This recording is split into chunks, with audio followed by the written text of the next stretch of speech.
पोलिसांनी गुन्हा दाखल करण्यासाठी 5 तास लावले, त्यामुळे हा सगळा उद्रेक या ठिकाणी निर्माण झालेला. आता हा चौकशीचा भाग आहे. निश्चित त्या संदर्भामध्ये गृहमंत्र्यांनी सांगितलं की आपण एसआयटी नेमलेली आहे, त्याच्यावर चौकशी केली जाईल. जे जे दोषी असतील त्यांना एकालाही या ठिकाणी सोडलं जाणार नाही. सर्वांवर कडक कारवाई होईल. अत्याचार करणाऱ्याला शिक्षा येण्यासाठी तुम्ही 6 दिवस त्याला थांबवत आहे.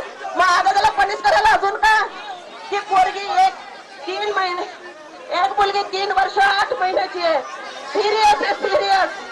माझी एकच विनंती आहे, प्रशासनाच्या विरोधात ऍक्शन घ्या.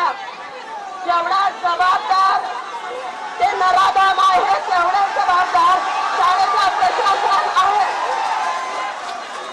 याचं कारण मी जिवंत उदाहरण आहे.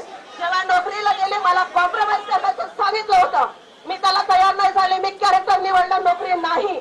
एवढा घाणेरडं प्रशासन आहे, एवढा घाणेरडं